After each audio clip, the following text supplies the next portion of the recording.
Hey everybody, welcome back. And today I have a review that has been long awaited, at least by me, for you. It is the L'Oreal Lash Paradise Mascara. There's the label. And I have seen, not that I've watched them, but I have seen on the internet so many reviews, blog posts, everything about this mascara and saying that it is a dupe for the Too Faced Better Than Sex mascara. And I purposefully did not watch any of those reviews so that I could completely formulate my own opinion on it. And I have a very definite opinion on it. So I did buy these both at the same time so that they would both age at the same rate. And I would definitely say that right off the bat, I don't think that these are dupes at all. Period. End of story. I'm not buying it. But let's just get into the comparison of both of them. I do have pictures to show you and all that stuff. So let's dive right into it. The Lash Paradise obviously came out after Too Faced Better Than Sex. This has been around for quite some time. The full size of Too Faced Better Than Sex is $23. You can get the travel size for, I think I paid $12 for this. And then the Lash Paradise full size is $10. So there is quite a big price difference there. However, I feel like there's also differences in quality too. But I can see where the comparison comes in. They both do come in pink packaging, you know, that looks very similar, not quite the same. Better Than Sex is a little bit more pink in my opinion. This is a little bit more whitish. Now let's compare the wands, because everybody talks about the wand whenever they say how similar it is. Now, here are the wands.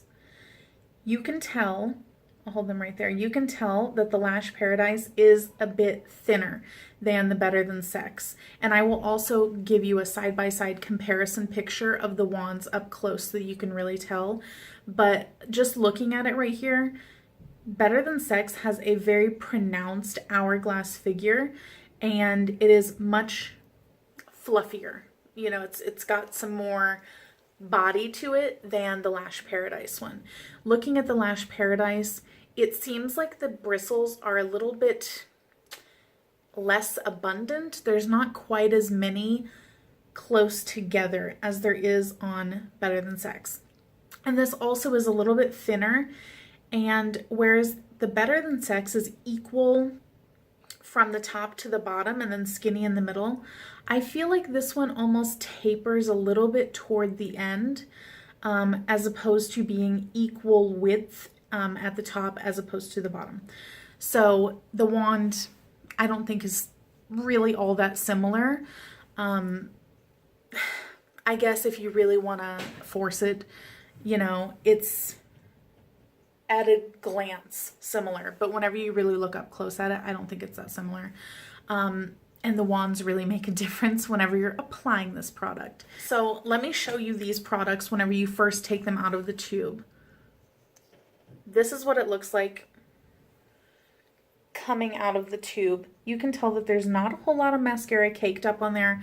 There is also not a lot of mascara that came out of the top of this, okay? So now let's look at Lash Paradise. Coming out of the tube, there's a lot of mascara caked up on there, especially toward the bottom down here and a lot at the top. Now, if you were to knock off all of that excess, this is what you're going to get. And I would say that knocking off the excess is necessary when using this product. That is all the excess mascara that came off of there. There's just way too much of it. It's very gloppy. And now that we've talked about that, let's talk about the application of both of these. Here's the thing. I don't love the Better Than Sex mascara. I got rid of it in my declutter. I feel like I loved it whenever I first tried it, and then whenever I really got to looking at how it wore throughout the day, it gives you a confetti of fallout, of flakes all over.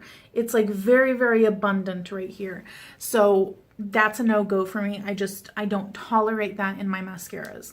So I don't love Better Than Sex. So I was kind of hoping that Lash Paradise would not be like it. And it's not like it. However, Lash Paradise does also give some flaking, but you'll see in the comparison picture that it is significantly less than Better Than Sex. So more flaking, way too much. Less flaking, but there is still flaking. Now the application, actually putting it on your lashes.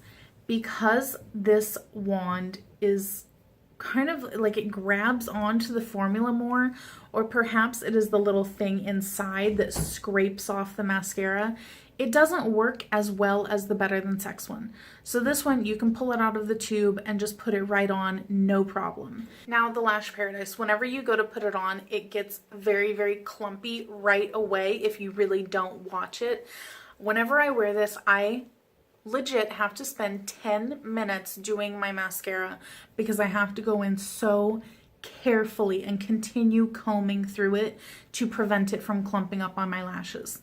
The Better Than Sex, I can just slap that stuff on and it separates, it lengthens, it looks beautiful on.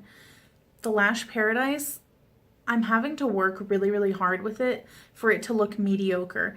And I think that you'll see that in the comparison pictures, that it just is not on the same level of lengthening and separating as BTS. I'm just going to shorten it.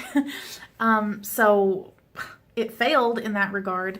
Overall wear time, they're both equal. They both last all day on me, aside from the flaking. And I never really have problems, period, with any mascaras weighing down my lashes or losing the curl. My lashes are just naturally kind of curled. I don't curl them and they just stay that way. So I'm probably not the best judge to tell you if it's going to make you lose your curl because I really don't have the issue. But take it for what it's worth. And the formula, I forgot to mention the formula. It is like goopy or something. It's a very like almost gluey, putty-like formula, whereas the Better Than Sex is a little bit thinner formula. And I think that that in and of itself is what is creating the issue with getting the length and separation versus the clumpiness and the mediocreness. So bottom line is, I think that this is crap and I think that this is crap. But if you're going to spend your money on something, I would rather have my lashes look beautiful and fanned out and separated and deal with the flaking as opposed to having them look clumpy and stumpy and dumpy. So that's my 2 cents on it. I don't like this mascara. I really wanted to like it. Everybody seems to think that it is the world's best mascara. That's how I feel about it. I don't like it. I would not waste my money on it again.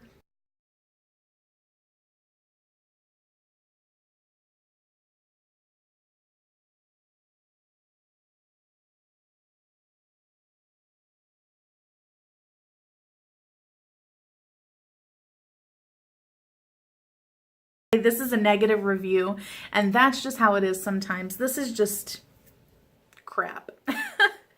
So don't waste your money on this mascara. Find something else. I love the Tarte Gifted Mascara. That is my favorite one of all time. Drugstore one, the CoverGirl Clump Crusher Extensions is pretty good. I have had some formula issues with it lately, so they might have reformulated it, but it was better than this one at least.